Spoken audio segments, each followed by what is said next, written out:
Hello everybody and welcome today to some Sid Meier's Civilization 6. We're going to take a little break from Path of Exile and we're just going to play a nice casual game. Just relaxing. Of Kongo. We are going to be playing on Island Plates map and it's a huge map, so that means a lot of turns. So this might be another part series. Or I just might play it just for the fact that it's casual. For those of you who don't know what this is, Civilization 6 is basically a city building 4K real-time strategy, or turn-based strategy. So what you do in the game is you start off with your first city. You gotta get your settlers to settle and build city. And then you build troops and buildings and stuff that'll help the city grow to be a prosperous, vast empire, pretty much. So, let's begin the game. Look at this, perfect spot right here, right off the bat. You got some olives here, some deer, and a couple patches of bananas. Gotta have your potassium. Potassium is always good, remember that. So, let's find our city.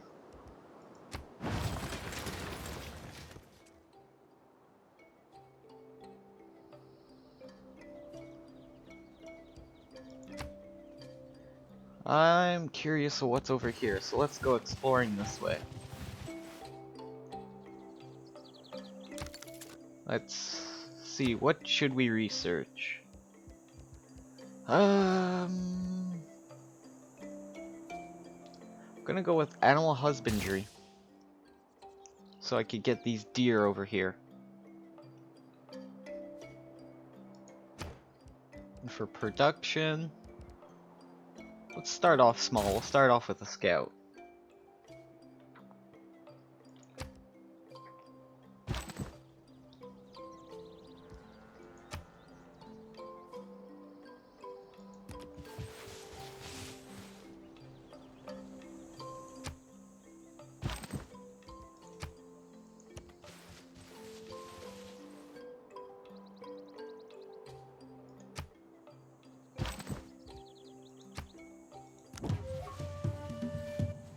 Oh, look at that. We found a tribal village.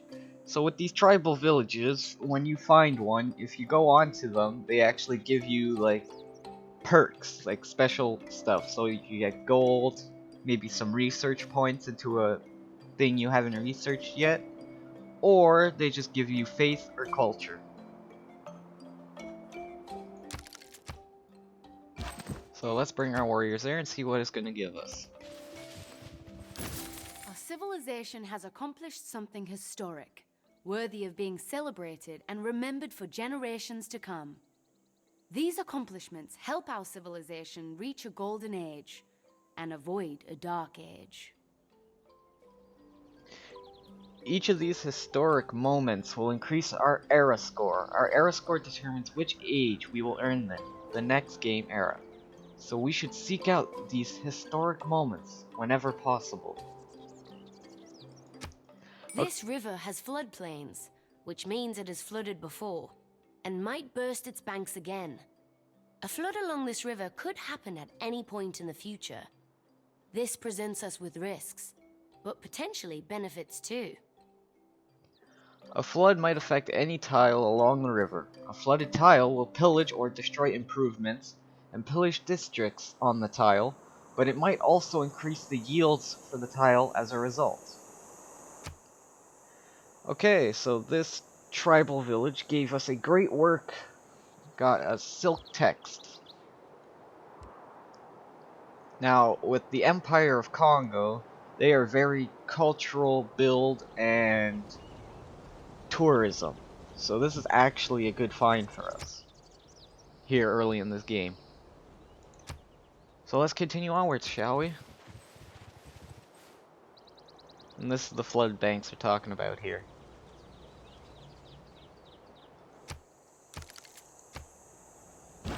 Reconnaissance units like scouts are unique in that they can gain experience by exploring and discovering parts of the world.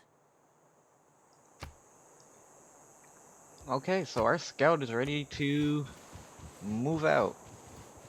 I think I'm gonna bring him over this way.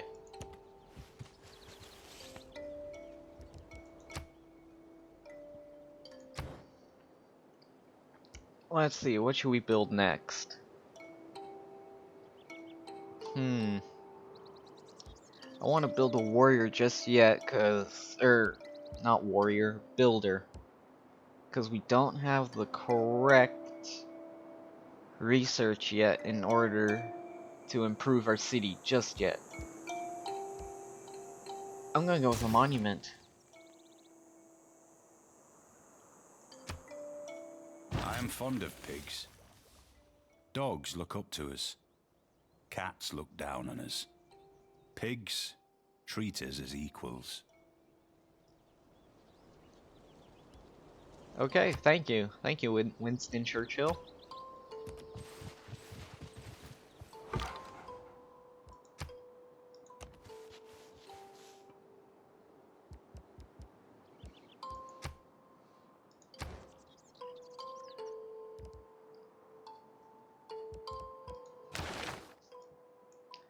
Okay, so when do we get irrigation?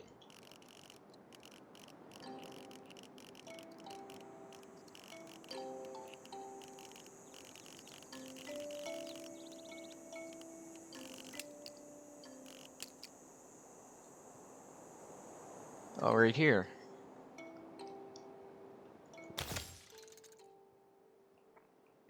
So we'll do pottery and then we'll do irrigation. And then we can improve on our city.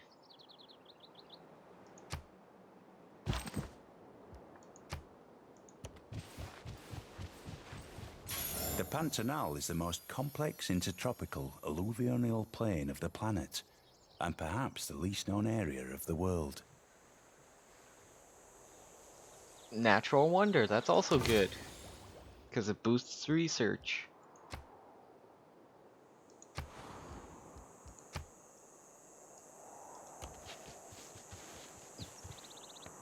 Oh no, we got a barbarian scout here.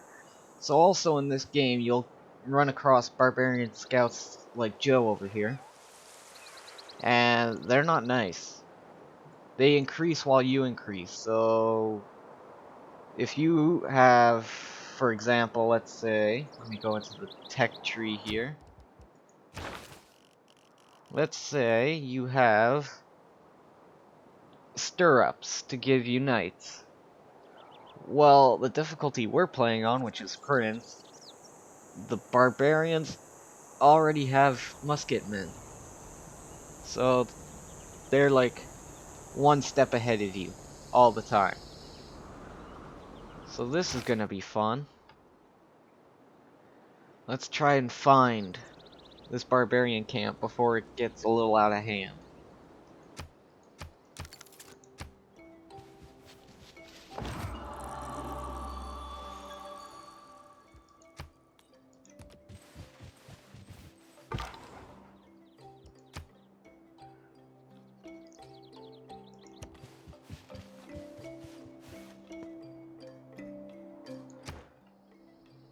Okay, choose Pathian. Where is culture and tourism?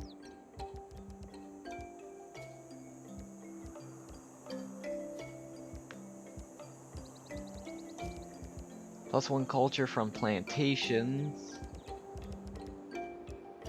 From pastures. We're gonna go goddess of the festivals because a lot of these will be plantations. And we need culture. The first prophet has a flash of insight beneath a starry sky and bows in thanksgiving to unseen gods. +2 to era score.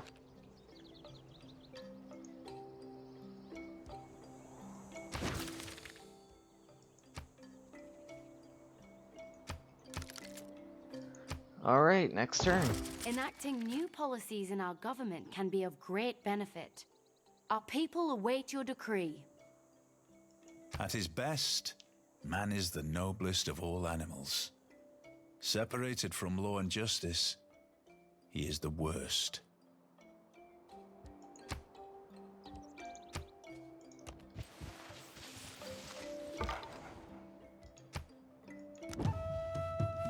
Oh, another tribal village.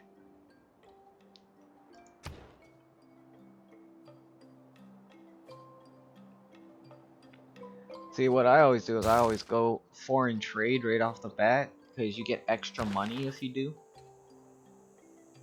And gold comes in handy later on in this game. +1 production in all cities, +1 faith, and +1 gold in the capital.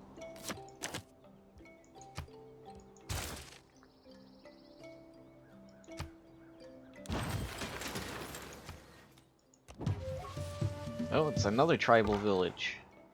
Okay, let's backtrack him and go put him there.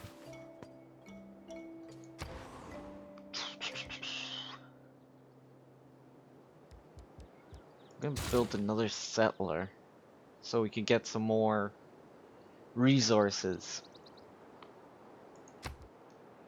I thought clay must feel happy in the good potter's hand. Oh, those are tornadoes, and those are a lot of tornadoes. Oh boy. Hopefully the tornadoes don't come my way, because what tornadoes do is they hurt you. Obviously, they're tornadoes. 13 gold and a trade unit. Whew, okay. Let's just keep going the safe route away from the storm.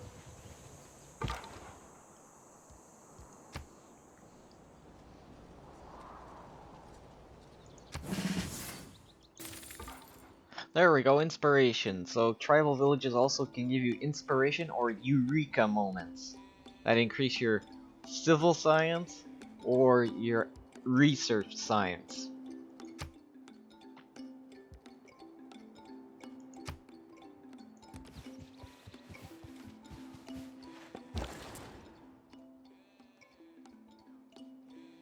I don't have another settlement yet. I will in 2 turns.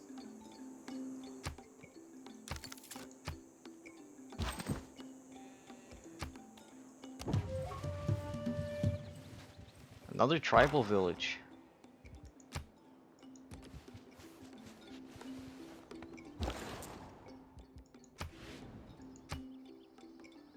As our civic knowledge grows, so do our methods of governance. Furthering this endeavor will allow us to appoint a governor to strengthen our power in our cities. Governors will greatly improve the loyalty of the city. They are in and give it bonuses based on what promotions you choose for them. To appoint new governors or promote existing ones, we need governor tiles. Our main source of governor tiles is to complete particular civics. That's the positive aspect of trade, I suppose. The world gets stirred up together.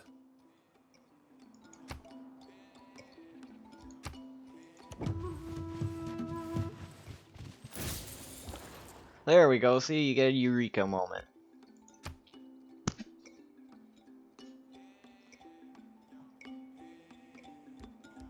Okay, let's move our settler.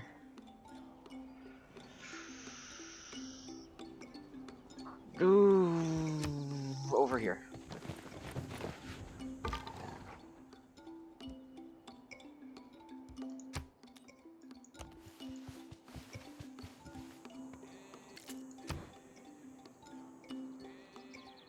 Go for craftsmanship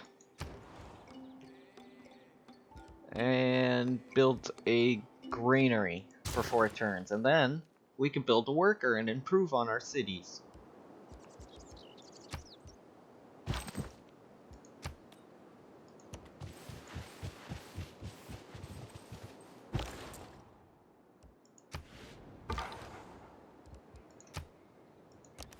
Steam hisses from the ground here, rising in swirling clouds.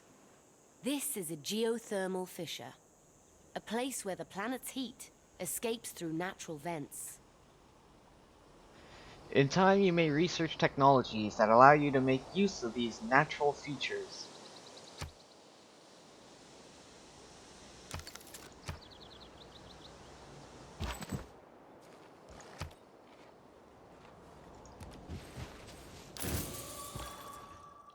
Okay, so let's get this city built and then I will end the episode off here. No, trader, the city's not up yet.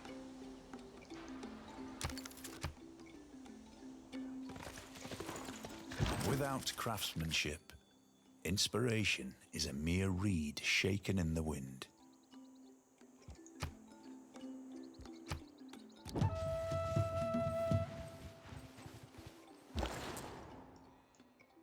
Can I move them? Please tell me I can move them. Because those are horseman archers and I'm not trying to die. Hopefully they don't follow me.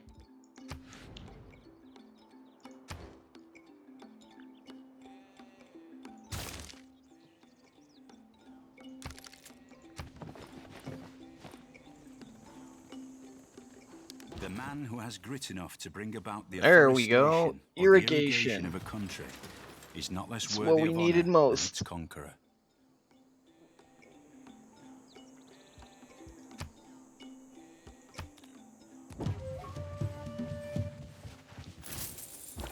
Ooh, diplomatic favor. That comes later on in the game.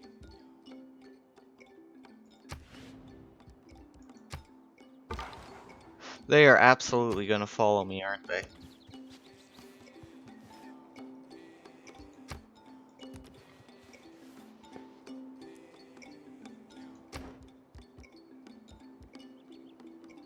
Let's research mining. And now we can build a builder.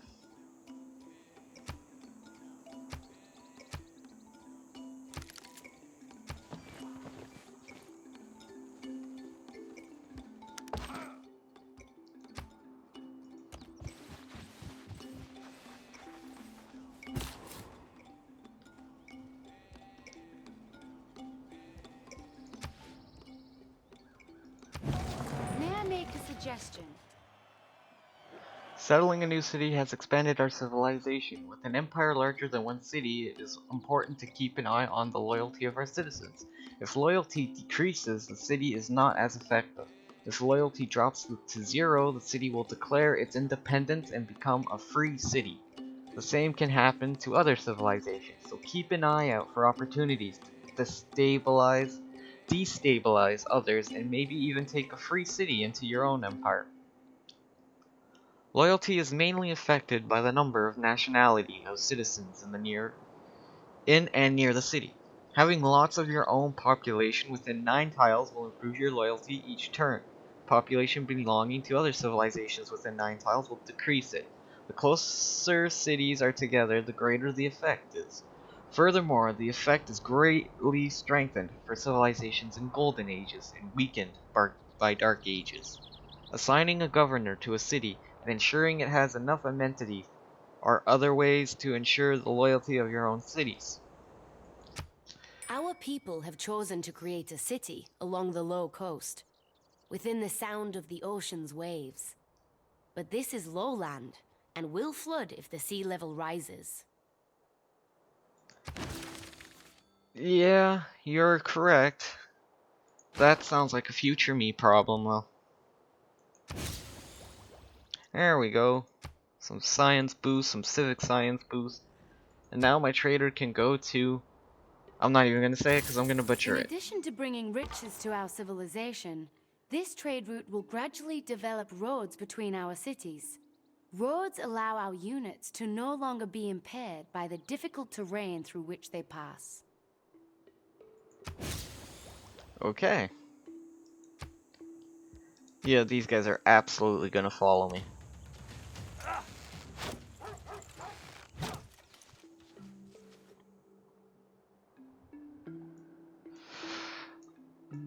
Alright. Alrighty, so I think I'm gonna leave this episode off here. I think this is a good little introduction to this game. Nice little casual day, just relaxing, playing a turn-based strategy. Not too much action, but a little bit of action still. So where am I gonna go to end this off? I'll go down here, where my scout stands at attention against these horseman archers. So, thank you guys so much for watching this video. Please leave a like, share it around with everyone, and let's build a community together. Subscribe if you like the content, and let's walk through the dragon's fire together in this community. I'm Dragonmain, and I will see you guys in the next video. Bye bye!